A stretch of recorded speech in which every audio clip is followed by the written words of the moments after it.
Hello दोस्तों, कैसे हैं आप सब लोग। आशा है अच्छे होंगे। तो स्वागत है आपका एजुकेशन चैनल पर, जिसमें हम एमपी बोर्ड क्लास 10th की हिंदी वासंती का सॉल्यूशन देखते हैं। पाठ 9 का बरखा गीत, जो रमानाथ अवस्थी द्वारा लिखा गया है। इसके अभ्यासकार को देखेंगे और समझेंगे इसके प्रश्नों के उत्तर और संपूर्ण अभ्यास कार्य को। देखते हैं पहला प्रश्न क्या है। पहला प्रश्न है, वर्षा के आगमन पर धरती में क्या परिवर्तन होता है। उत्तर है, वर्षा के आगमन पर मुरझाई धरती हरी हो जाती है, खाली गगरी भर जाती है, आकाश में बादल छा जाते हैं, झूले पर कजली लहराने लगती है। अगला प्रश्न है, पीड़ा दुलारने वाला किसे कहा गया है। उत्तर है, पीड़ा दुलारने वाला घनश्याम को कहा गया है। अगला प्रश्न है, वर्षा की प्रतीक्षा सभी प्राणियों को क्यों रहती है। उत्तर है, वर्षा की प्रतीक्षा सभी प्राणियों को रहती है। यह इसलिए कि उससे नया जीवन मिलता है। नीरसता सरसता में बदल जाती है। चारों ओर आनंद और सुख का वातावरण फैल जाता है। अगला प्रश्न है, गीत में कवियों ने वियोगजन्य पीड़ा को किस प्रकार चित्रित किया है। उत्तर है, गीत में कवि ने वियोगजन्य पीड़ा को इस प्रकार चित्रित किया है। वर्षा के भय से डरी डरी बजती, दूर कहीं बांसुरी जागी, फिर से सोई पीड़ा फिर विकल हुई। कोई मीरा जो पीड़ा को दुलरा सकता, ऐसा घनश्याम नहीं आया। अगला प्रश्न है, जागी फिर से सोई पीड़ा से कवि का क्या आशय है। उत्तर है, जागी फिर से सोई पीड़ा से कवि का आशय है, कवि का वियोग स्थायी है। यह इसलिए उसकी पीड़ा का प्रेम करने वाला अभी तक कोई घनश्याम उसके पास नहीं आया। अगला प्रश्न है, पर्यायवाची शब्द बनाइए। तो पेड़ का वृक्ष, तरु, अंबर का गगन, आसमान, प्रहरी का पहरेदार, रक्षक, बादल का जलद, नीरद। अगला प्रश्न है, समास विग्रह कीजिए। शब्द हैं घनश्याम, घन के समान श्याम। मधुवन, मधु है जो वन। वर्षा गीत, वर्षा का गीत। पीताम्बर, पीत है अंबर, वस्त्र जिसका। अगला प्रश्न है, बादल टूटे वर्षा जीवन पंक्ति का भाव सौंदर्य स्पष्ट कीजिए। उत्तर है, बादल टूटे वर्षा जीवन काव्य पंक्ति की भाव योजना सरस और स्वाभाविक है। वर्षा के आने पर चारों ओर ऐसा उल्लास छा जाता है मानो जीवन बरस रहा है। इससे भावों का आकर्षक स्पष्ट झलक रहा है। अगला प्रश्न है, निम्नलिखित तद्भव शब्दों को तत्सम रूप को लिखिए। तद्भव शब्द हैं वर्षा का वर्षा, रीति का रिक्ति, धरती का धरा, दिन का दिवस, बांसुरी का बंसी। अगला प्रश्न है, युक्त विस्तार से ऋतु वर्णन से संबंधित अन्य कवियों की रचनाओं का संकलन कर कक्षा में सुनाइए। ये कक्षा कार्य है, कक्षा में किया जाएगा। अगला प्रश्न है, वर्षा गीत कविता का प्रतिपाद लिखिए। उत्तर है, प्रस्तुत गीत में कवि ने वर्षा वर्णन के संदर्भ में अपनी अनुभूति को ही विस्तार दिया है। हमेशा ही एक अपूर्णता का भाव गीतकार के अंतर मन में क्रियाशील है। इस अपूर्णता को वर्षा का उल्लास और वर्षा की प्रकृति संवेदना भी परिपूर्ण नहीं कर पाती है। वर्षा ने यद्यपि पृथ्वी को हरा भरा बना दिया, मरुस्थल भी वर्षा को गीला हुआ। वृक्षों के पल्लवों में सघनता आई, बांसुरी ने ताने छेड़ी, लेकिन इससे कवि की वेदना को विराम नहीं मिल पाया। वर्षा के आगमन के बीच वियोगजन्य अनुभूतियों का प्रभावशाली वर्णन इस गीत के विरुद्ध अनुभूतियों के संयोग परक सौंदर्य में बदल देता है। अगला प्रश्न है, वर्षा के आगमन से पहले धरती कैसी थी। उत्तर है, वर्षा के आगमन से पहले धरती की दशा दुखद थी। गर्मी और प्यास से लोग आकुल व्याकुल थे। धरती मुरझा गई थी। गागर खाली पड़ी हुई थी, आसमान बिल्कुल साफ था। अगला प्रश्न है, वर्षा के आगमन से धरती में होने वाले परिवर्तन को कवि ने किन किन पंक्तियों में चित्रित किया है? उत्तर है, वर्षा के आगमन से धरती में होने वाले परिवर्तनों को कवि ने निम्नलिखित पंक्तियों में चित्रित किया है। पहला, जैसे बादल टूटे वर्षा जीवन, भीगा मरुस्थल महका मधुवन, पेड़ों की छाह खूब गहरी, इसकी साथी दिन का पहरी। रिक्त स्थानों की पूर्ति कीजिए। पहला है, वर्षा के अभाव में धरती कैसी हो जाती है? मुरझाई हुई सी। वर्षा के आगमन से आकाश पर बादल छा जाते हैं। पीड़ा को दुलरा सकते हैं कौन? घनश्याम। वर्षा के भय बंसुरी डरी डरी है, झूले पर कजली लहरा रही हैं। सही विकल्प चुनना है। पहला है, बरखा गीत में वर्षा का चित्रण है। अगला है, प्राकृतिक उल्लास के बीच कवि की वेदना ज्यों का ज्यों त्यों है। अगला है, वर्षा के अभाव में रहता है, तो उत्तर है अपूर्णता का भाव।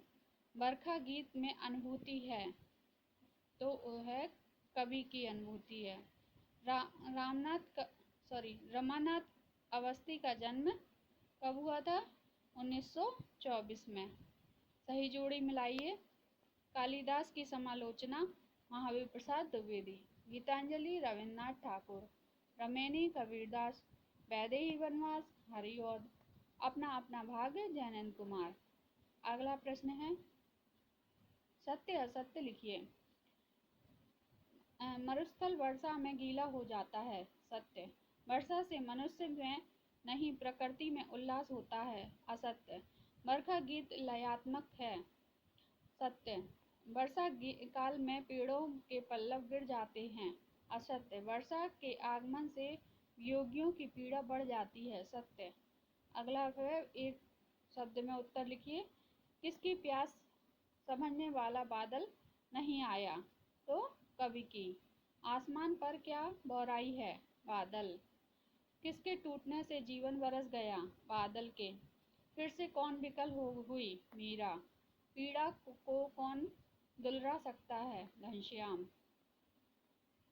अगला प्रश्न है, कवि के लिए कौन सा गीत अनगाया है? उत्तर है, कवि के लिए उसके मन पर लहराने वाला गीत अनगाया है। कवि को किस बादल की प्रतीक्षा है? उत्तर है, कवि को प्यास समझने वाले बादल की प्रतीक्षा है।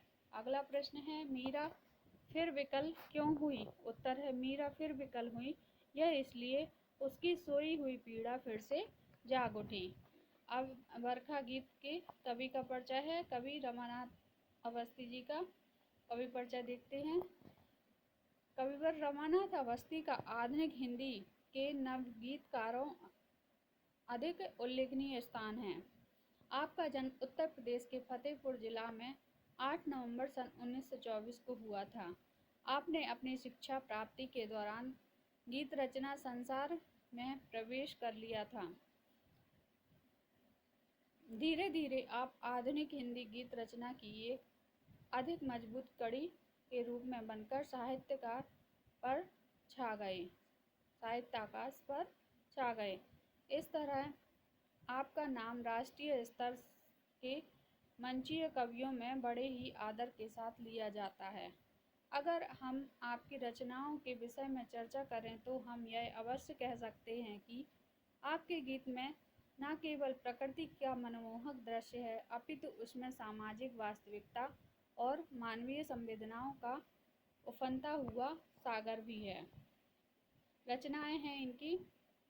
रामनाथ अवस्थी की निम्नलिखित रचनाएं हैं। रात और शहनाई, आग और पराग, बंधन करना द्वार आदि इनकी रचनाएं हैं।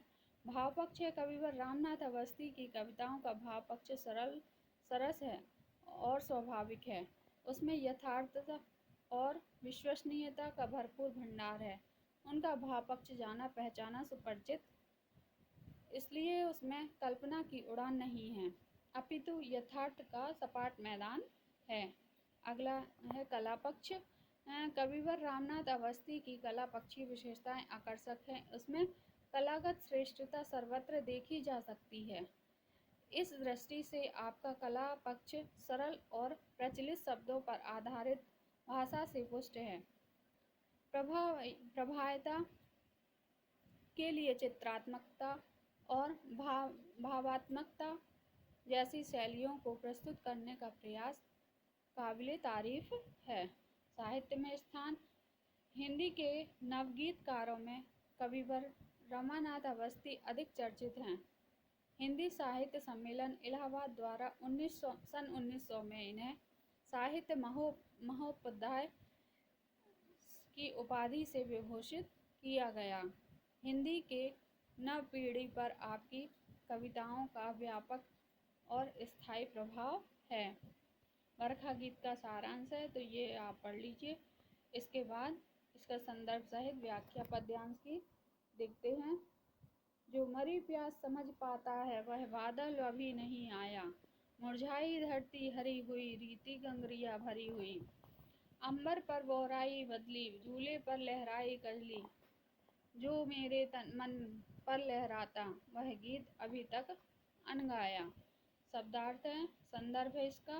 प्रस्तुत पद्यांश हमारी पाठ्य पुस्तक हिंदी सामान्य में संकलित कवि श्री रमानाथ अवस्थी विचरित वर्षा गीत कविता से है। प्रसंग है। प्रस्तुत पद्यांश में कवि वर्षा के होने से पहले की दशा का चित्र खींचते हुए कहा है कि व्याख्या है। अब तक जिस प्रकार से प्यासा रहा, उस प्यास को बुझाने वाला अभी तक कोई बादल दिखाई नहीं दे रहा। हम देख रहे हैं कि इस समय सारी धरती रूखी सूखी पड़ी है।